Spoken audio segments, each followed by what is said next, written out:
Good evening, ladies and gentlemen, and I just realized I don't have any video. We'll get that sorted out in 1 second, but welcome back to your Dreamhack coverage to the secondary English stream. There we go. Now we have some video. Empire facing off against Sweet and China. Sweet and China are the BYOC team for this group. They will be following them the entire way through the group, so they start off with Empire, probably one of the more intimidating teams to match up against on land. Just such an aggressive play style, and for sort of a less experienced team, that can really throw you for a loop. But Sweet and China made a bit of a Reddit thread. We're looking for community support. There was something of an outpouring there. I want to say maybe 100 so posts. A lot of people rooting for these guys. So to some extent, a bit of a crowd favorite. But you have Empire, who are really the crowd pleasers. Just so aggressive with their heroes, with their picks. I think for me, this team, Empire, really epitomizes the best of what European Dota has to offer, which is aggression, but aggression that works. And well, a lot of the heroes that would be signature heroes for them are getting banned out. We're not going to be seeing the Bat Rider. Scandal's not going to get his hands on that. The TA, two of his signature heroes. We have seen Silent play the Bat Rider occasionally in the past, but the Scandal Bat Rider, I think the more scary version. Either way, they're both banned. The two strong solo mids off the pool. You can't ban everything with Empire. They do have, one of the things that makes them a bit unique as a team is just how deep their hero pool is. They run these aggressive picks, but there's tons of aggressive picks they like to go with. The Wisp picked up this early. Generally, when you see an early Wisp pick, the best way to counter it for most teams, and we've seen this in Asia, we've seen this in Europe as well, in Chinese Dota, in European Dota, is to go with an aggressive duel or tri-lane. Now, one of the things that makes this a bit difficult is just how good Funnick's Wisp control is. Constantly able to tether away to creeps and just juke like a boss, making it very hard to actually pin him down from time to time. So I know in the past, I want to say Goblix played occasionally, but it's really been Funnick who's been the most impressive on the Wisp. And, well, you can run the aggressive duel lane and the aggressive tri-lane, but that's one thing. But actually being able to pin down Funnick, he's pretty unique in how hard he is to kill, and it really comes down to good tether usage, creative timings for escapes, turnarounds, and well, if you don't play it perfectly, it's basically a high rope act. It's a tight rope act for him. If you make any mistakes, if you slip, you are plummeting. And sure, there may be a cushion waiting for you because you do respawn in the end, but it's going to cost your team quite a bit. Then they follow up with Chaos Knight and Bounty Hunter. The response is smart. The response is Sven, Rubik, and Darkseer. So they have lots of AoE. They have the Fade Bolt, great against a hero like Chaos Knight. Really against any hero, just to help neuter their damage in the early to mid game. You've got Warcry to help deal with the physical DPS of Bounty Hunter and Chaos Knight. On paper, these are pretty strong picks from Sweet and China. And they do have the makings of an aggressive tri-lane. And I think if you want to try and beat Empire, you kind of are forced to run this aggressive tri-lane against the Wisp. The problem, though, is then you're creating a lot of space for their two solos. And we have seen what they can do in the past, whether it's Scandal's TA or whatever heroes they might go for. They just have such a versatile and deep roster. Now, one thing that should be mentioned is it's actually not the full 5-man roster. We're going to see how, it's not the loss of Blow Your Brain, but I think he was unable to get a visa. He won't be attending, so they're not going to have, generally their farmer in the duel or the tri-lane playing heroes like the Undying, the Tiny, Slardar Naga, etc. They're not going to have that farmer. Who they have standing in is Sakshka, I believe, formerly, I think last year with Western Wolves. I'm not sure what his current team is, but this should be a little bit interesting to see how they're going to distribute the roles. Do players change their roles? Do we see different kinds of lanes? So far, the picks, classic Empire. Aggressive ganking heroes. Heroes that want to tower dive. Heroes that want to trade kills. Who plays what? That could change. Remains to be seen. And this is only game one, so I better pace myself, because there may be a lot of solo casts in my future. It is currently 4 a.m. in the States. Even in Europe, it's still a bit early. 10 a.m. there, and it was a late night of casting. And let's see how this draft develops. Night Stalker picked up by Sweet and China. They want to match aggression with aggression, and frankly, this hero can be absolutely fantastic against what Empire has. Even, especially the Wisp, because if you get a highly leveled Night Stalker, the Void just bursts her down almost instantly. I like these picks from Sweet and China. They are a little bit susceptible to anti-melee heroes, though. Already 3 picked up. Jakiro is a big one, Enigma another big one, and Enigma is not banned out. So let's see if Empire goes for that. But that would give them a pretty strong way to deal with what Sweet and China bring to the table. And something that IG actually talked about in one of their post-game discussions with LGD is when you run these big, aggressive, high melee, high tower diving, tanky type lineups, the best way to deal with them is the anti-melee counters. The Black Hole, probably the best ability in the game for that. You'd say Magnetar, but of course he's been banned out for quite a while. Oh, sorry, Enigma's banned. Yeah, my bad. Yeah, there's no Enigma in this game, so that's a smart ban from Empire, because they don't really want to deal with it either if they're tower diving. It's just that Bounty Hunter, his weakness in the offlane, can't stop the pushing. So for a different reason, they banned that hero out. Ay. I don't want to drink coffee yet because I'm going to need it later on. So if I make a few mental errors here and there, I do apologize, guys. But hopefully you understand. It will be a very long day, and I'm excited. This is a little bit more interesting than day number 1 because we have our 2 groups. We have Group C and D, but by the time today's action ends, we actually are all the way into the semifinals. The quarterfinals will be played. I believe all 4 of the quarterfinals played in 2 time slots, so I'll be casting 2 of them here. This is all the way at the end of the day, after Group C, after Group D. And then following that, ooh, Keeper of the Light. Following that, we have the second set of quarterfinals. So they'll be happening simultaneously, one on the stream, of course, one on the live stream, which, frankly, you guys should be watching all day long as well. Twitch.tv/DreamhackDota. Pretty much all the most exciting games are going to be on that stream. We'll be following the BYOC teams for the group stages. Then in the quarterfinals, we have some interesting matches on both streams. I assume they'll be taking the better matchups, and they should because, well, they've got the whole team there. They've got great production quality on that stream, and I gotta say, they've been doing a fantastic job. James he's too good at his job. I mean, let's be honest, he's just too funny, too snarky. No one can compete with the man, so don't even bother trying. But Sweet and China go with the Keeper of the Light as their final pick. On paper, Blind, decent against heroes like Bounty Hunter, Chaos Knight. You have Recall, which is a way to try and match the mobility of Wisp. It is a hero that can farm an item like an early Mechanism or Force Staff. They don't really need to worry about anti-push. Empire, not much of a pushing lineup so far.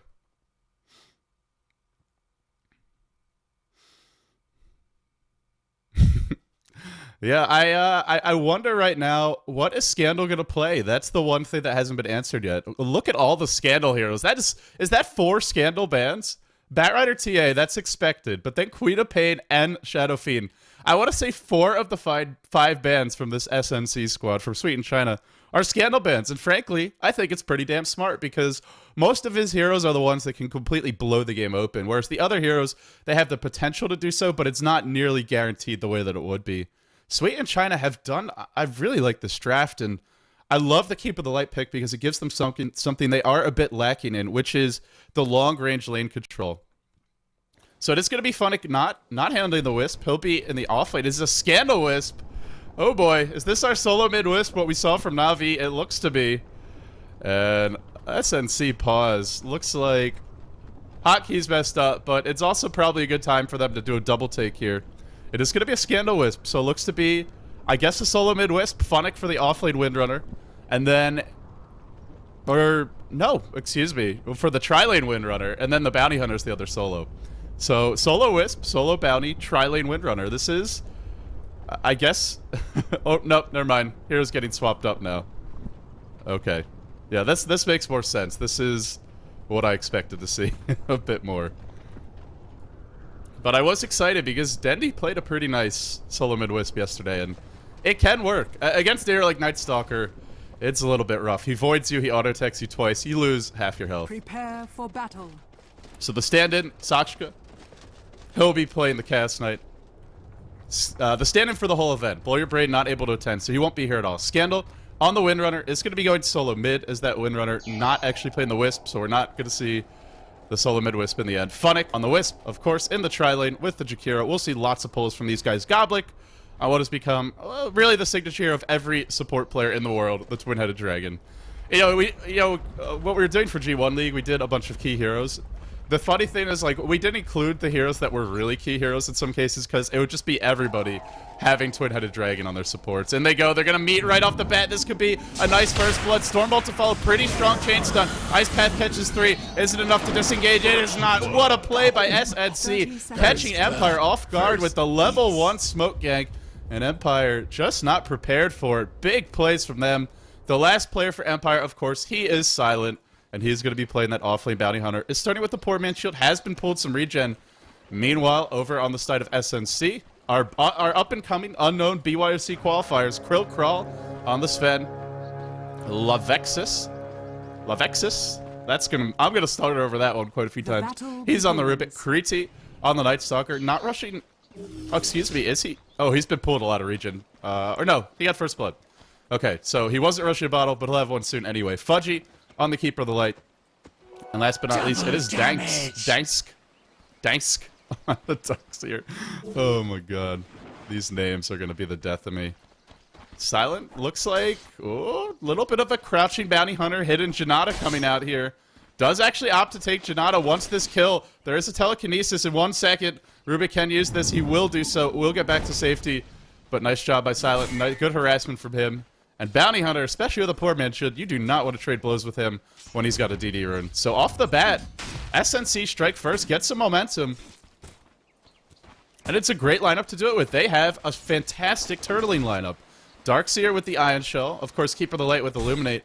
It's going to be hard for Empire to push. The way that they push is by getting kills. They can't just go group up as 4, as 5, and look to do it that way. They don't have, you know, one of their signature heroes in the Undying, or even something like the Clinks, which just mows down towers. This lineup is very heavily tilted, even for Empire, towards hero killing. That's really what they excel at.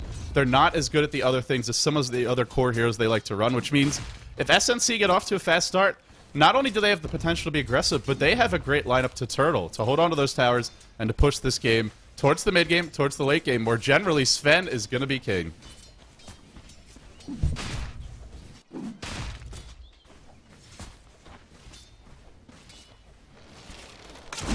So Kriti farming at the middle lane, has the bottle on the way. Be careful with that one. This is a Windrunner. This is Scandal. You know he'll be diving for that bottle if he sees any kind of opportunity off the bat. Tri-lane, Sven is getting the farm. Already, you see the Keeper of the Light.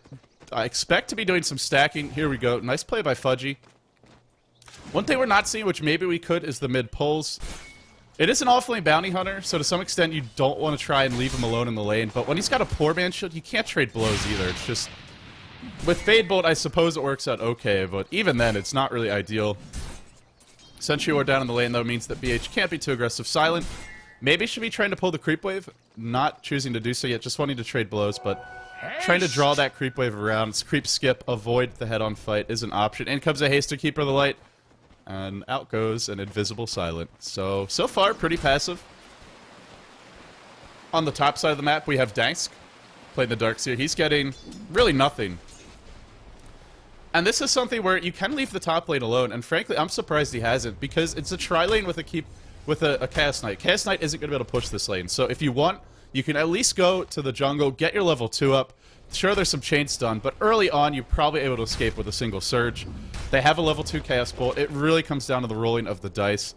And the Wisp doing some pulling as well, so I'm surprised we're seeing Darkseer just sit here, not accomplishing anything, could be leveling, and because of the composition of their tri-lane, they can't really punish it by pushing the lane early. So, not ideal from SnC, but overall the other lanes do a great job. And of course, we know Darkseer, even if he has a bit of a bad start, he can catch up without too much trouble in the mid-game. Kriti, 15-1, farming quite well so far. I gotta say, they're doing a great job. I mean, Scandal is winning this lane by a little bit, but with the early bottle, you just bottle Crow. Oh, was that a courier? To the realm. What was going on there? Mew on the bottom lane. Actually, they pick off Silent. It looked like he was trying to snipe a courier, but there's no courier. It's at the base. I'm not sure what he's attacking. Must have just been a creep that I didn't have on camera, but something you always have to be worried about with that mid Windrunner, because she is Windrun, doesn't mind tanking some tower shots.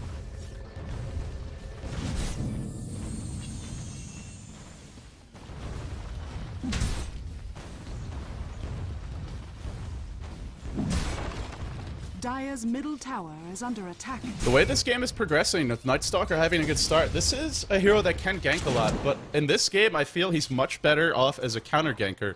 Have a TP up, keep your tier 1s alive with the Keeper of the Light, and then your game plan basically is, okay, whatever you guys try to relocate into the towers, we have Nightstalker TP in immediately, and we counter gank you with Warcry, with an overall very powerful chasing lineup, and with Wisp being so squishy.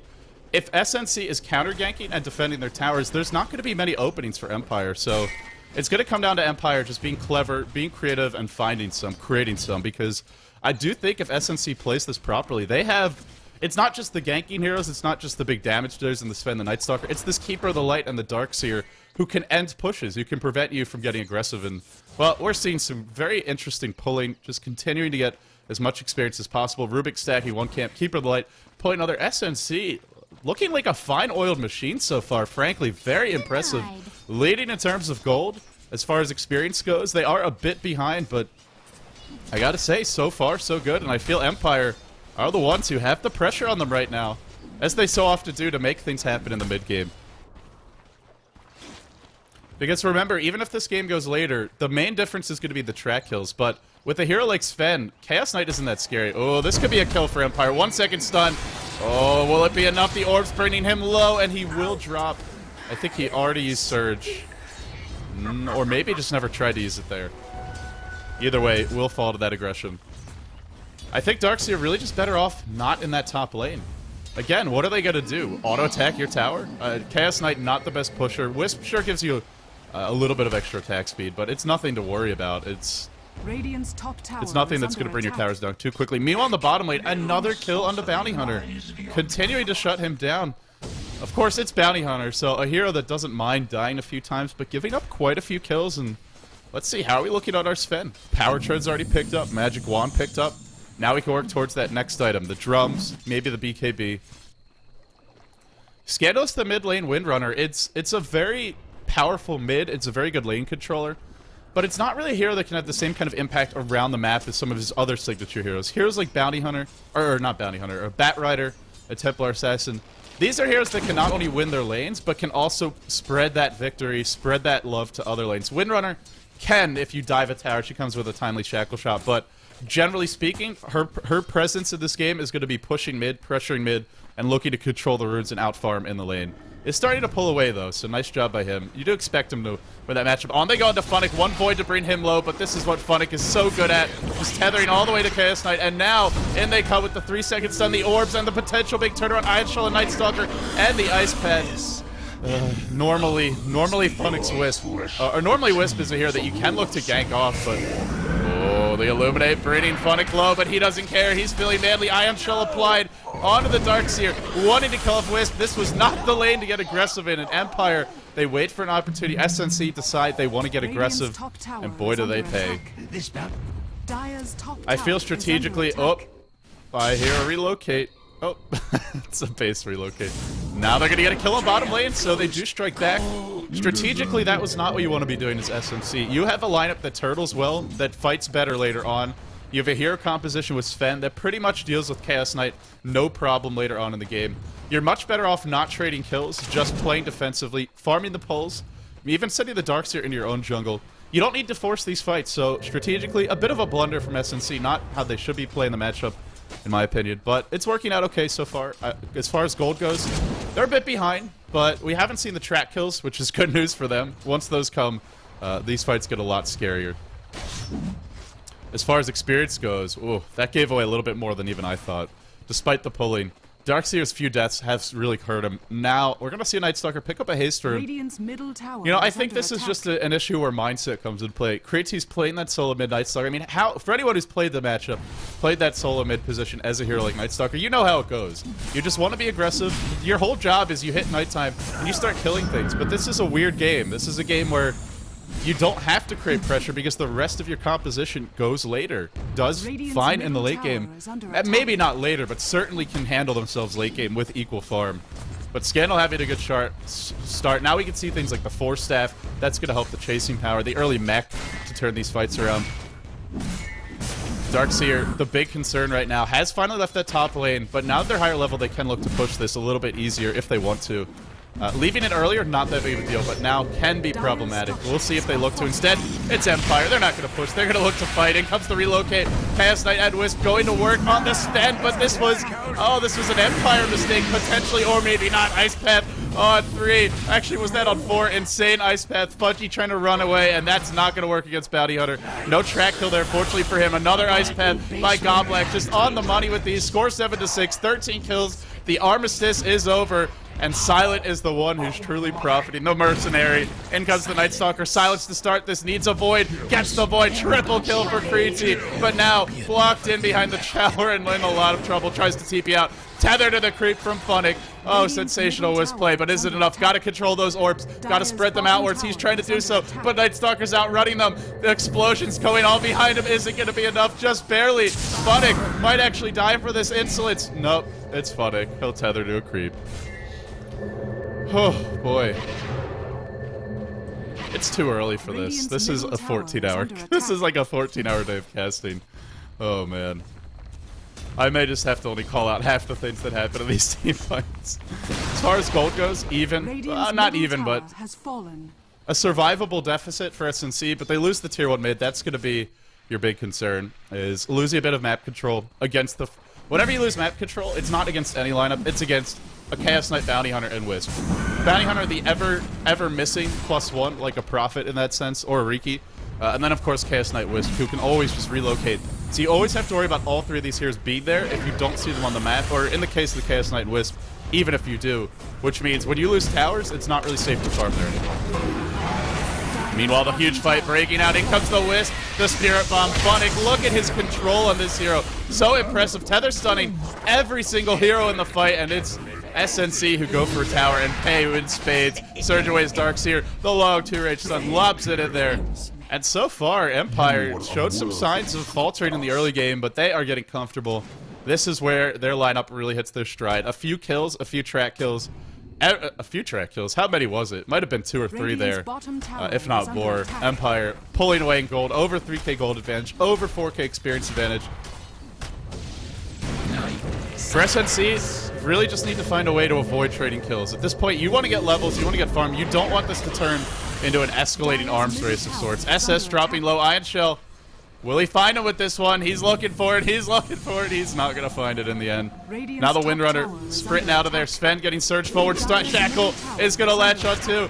Bounty Hunter not backstabbing this one. He's walking all the way around. In comes Funnick again. Now the Tether on the Chaos Knight. Pulling in the Darkseer, or rather the Night Stalker, who will get first down. So much magical damage. You really need that casual cloak against this lineup from Empire. One to fall. Scandal looking for Shackles. Finally the man misses. Does he ever miss? He will here. Trying to run away. Tethered up onto Tito. Tito trying to escape. Danks dropping low as well. And there's the Ice Path. He'll fall. God bless. So many Ice Paths. Just spamming that fissure time and again. Now Krill Crawl next in line. Oh, Fudgy. Fudgy wants the Chaos Knight. What a play. I don't think he's going to get him.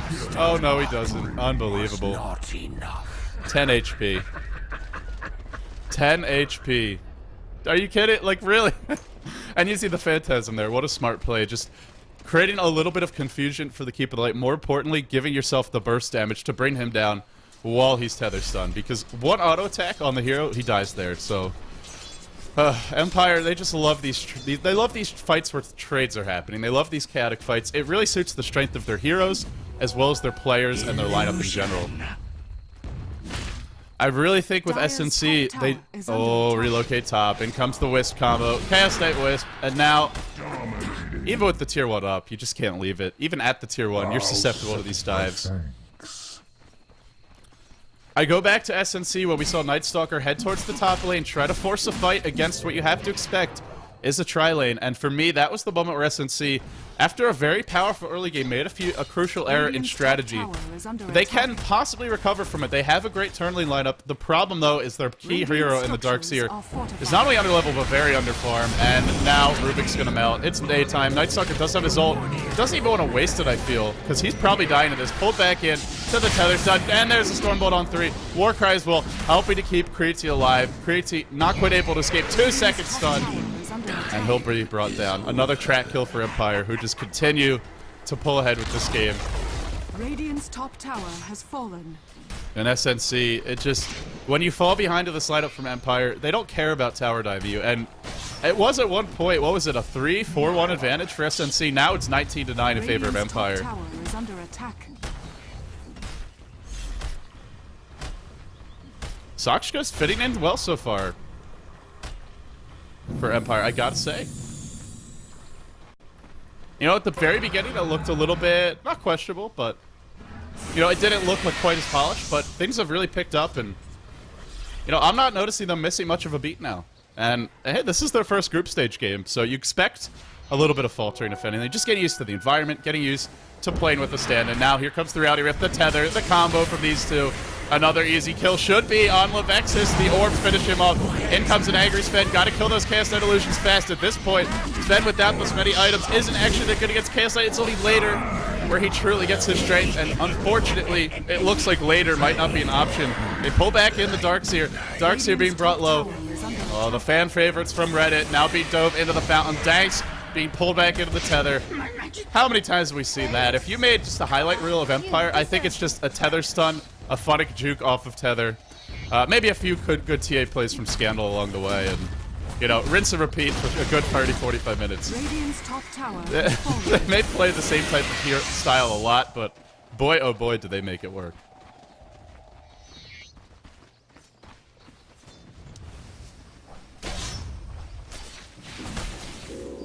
In comes the relocate. I did not actually see that on the map. Oh, because the fountain is blocking it. Oh, little fountain. I love how Funnick uses the Wisp ult, not just for ganking, but also just for things like going back to the fountain. Oh boy. My voice is already faltering. I hope I can find some co-casters. I will be able to later today. It's just early on. It's 4 a.m. in the United States. There aren't many people up right now in the U.S. Those who are getting ready for bed, are in a tryptophan coma. Which, of course, is that chemical in turkey that makes you a little tired when you eat too much of it. It was Thanksgiving over here. Happy Thanksgiving to everyone, by the way. I never wished everybody happy Thanksgiving yesterday. How thoughtless of me. Hope you guys all enjoyed it. Hope you had some turkey. Hope you had some stuffing. And more importantly, spend some time with family. And now spend some time with your Dota family. With Empire. With, potentially an up-and-coming team in SnC who, despite being in a bad position now and very unlikely to turn this game around, down 15k gold, down 16k experience, I gotta say, I am very impressed by them. The decision to just smoke gank in Empire's jungle early on, bold, risky, and smart against Empire, who, you know, at times do show those moments where they make some mistakes, where they get a little bit cocky. And it was punished. So they got the first blood. They controlled the bottom lane well. They killed Bounty Hunter a few times.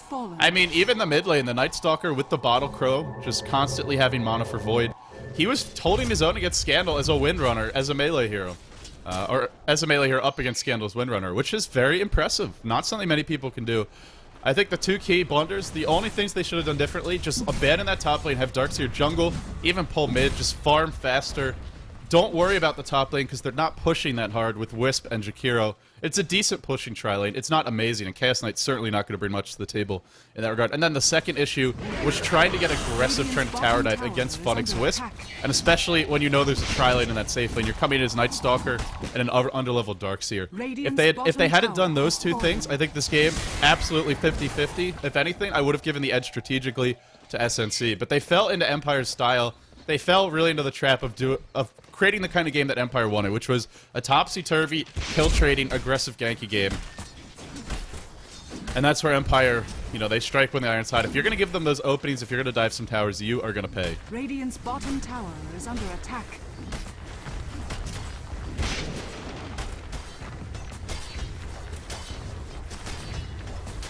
The early dives from Silent. This will help them push. Also, having the Chaos Knight, he'll benefit from this quite a bit.